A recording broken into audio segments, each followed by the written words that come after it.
buat Pak Jokowi tidak penting, dia nggak pernah peduli dengan soal formalitas, soal Begitu moral ya? dan etik di dalam berorganisasi, dia nggak peduli gitu. Oke. Makanya sebenarnya tidak penting juga untuk bicarakan itu gitu. Oke, Kalau buat dia oke. penting gitu. Oke.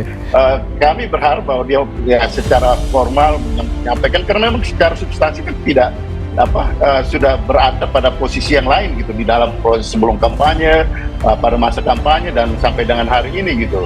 Politikus PDIP Andreas Barriera mengaku tidak terkejut dengan ucapan Ketua Umum Partai Golkar Erlangga Hartarto yang mengakui partainya memiliki kedekatan dengan Presiden Jokowi. Ia menduga ex-gubernur DKI Jakarta itu akan menunggangi Partai Beringin sebagai perpanjangan tangan untuk cawe-cawe di pemerintahan selanjutnya. Meskipun putaran pileg atau pilpres belum selesai, Jokowi secara gesit dan tangkas sudah mempersiapkan series cawe-cawe putaran berikutnya untuk memanfaatkan instrumen politik mana yang bisa ditunggangi untuk tetap berkuasa. Paling tidak, pengaruh kekuasaan pasca pilpres atau pileg dan masa transisi kekuasaan ke depan. Saya sih melihat ini bagian jilid berikut dari upaya cawe-cawe yang dilakukan supaya tetap bisa eksis dalam dunia politik. Iya.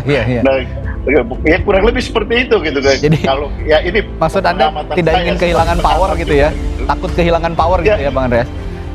Ya iyalah, kan seri-seri itu kan sudah kelihatan dari sebelum jauh-jauh sebelum pilpres, bahkan soal 3 periode, tambah masa jabatan 2-3 tahun, soal obrak-abrik di MK, soal pelaksanaan pemilu yang sekarang menjadi wacana untuk angket ini gitu. Jadi Andreas mengatakan Jokowi memang ahlinya dalam cawe-cawe. Menurutnya, manuver politik ini sudah berlangsung sejak lama, diawali ketika berhembus kabar soal perpanjangan masa jabatan presiden. Namun beruntung usaha itu gagal. Kalau sebelum pileg atau pilpres sudah melihat drama series cawe-cawe, dimulai dari upaya jabatan 3 periode, menambah masa jabatan 2-3 tahun, namun kedua upaya itu tidak berhasil. Selanjutnya, Jokowi kembali bermanuver melalui mantan Ketua MK Anwar Usman yang mengubah syarat pencalonan presiden dan wakil presiden, membuat anak sulung Jokowi Gibran Rakabuming Raka sebagai pasangan dari Capres Prabowo Subianto. Seri cawe-cawe selanjutnya adalah mendukung paslon nomor urut 2 dengan semua instrumen kekuasaan yang bisa dimanfaatkan untuk memenangkan pasangan nomor urut 2. Ya, tadi sebenarnya Bung Jayadi sudah menyinggung itu gitu. Artinya pada dasarnya di politik itu ya kalau tidak bisa kamu berkuasa langsung, ngontrol langsung dengan kekuasaan, dengan power yang kita punya, ya kita berusaha untuk mempengaruhi proses kekuasaan itu berjalan. Nah, kalau di di dalam mazhab ilmu politik ada satu mazhab yang namanya Machiavellian gitu. Dan untuk berkuasa itu, kalau Machiavellian dia bilang ya singkirkanlah moral dan etik gitu. Yang penting bagaimana kau mencapai tujuan dalam berkuasa. Andreas menilai upaya yang dilakukan oleh Jokowi mendekati Golkar adalah manuver lanjutan demi bisa berkuasa secara tidak langsung. Dari manuver-manuver ini terbaca bahwa seri cawe-cawe yang berlangsung selama ini dan kemudian ke depan tidak lebih tidak kurang dari cara bagaimana agar bisa tetap berkuasa, baik itu secara langsung maupun tidak langsung. Sebelumnya, Erlangga Hartarto menyebut Presiden Jokowi dan partainya identik dengan warna kuning itu memang sudah rapat. Hal itu disampaikan ketika ditanya wartawan soal isu Jokowi bakal merapat ke Golkar. Erlangga menuturkan kedekatan itu sudah tampak dalam iklan-iklan Partai Golkar bersama Jokowi. Hal itu menunjukkan kedekatan sekaligus kenyamanan Jokowi bersama Golkar. Kita dengan teman-teman di Golkar ini beberapa waktu yang lalu di dalam diskusi juga di Kompas TV juga gitu.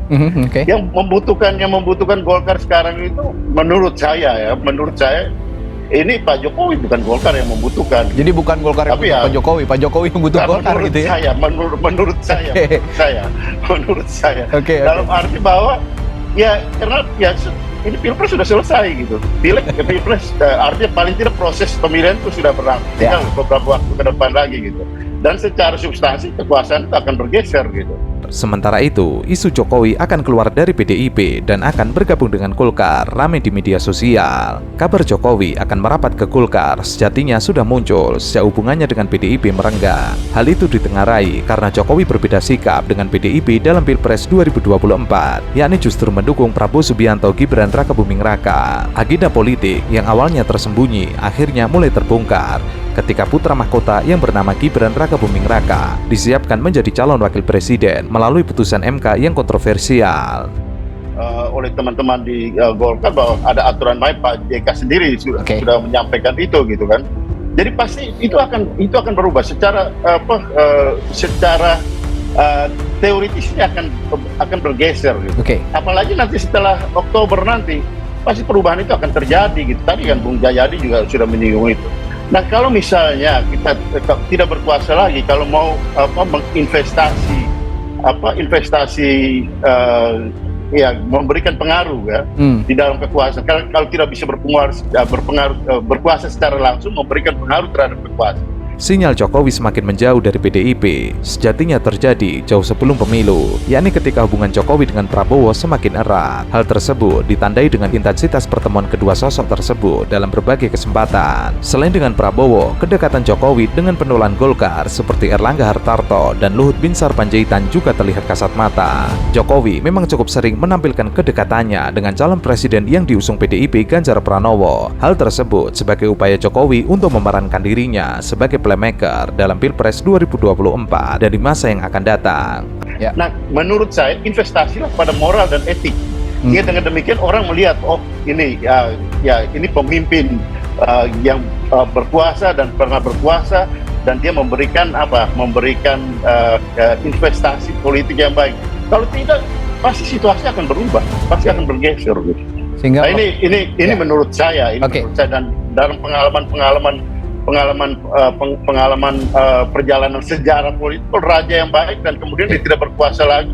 Setelah dia tidak berkuasa kan orang masih mendengar.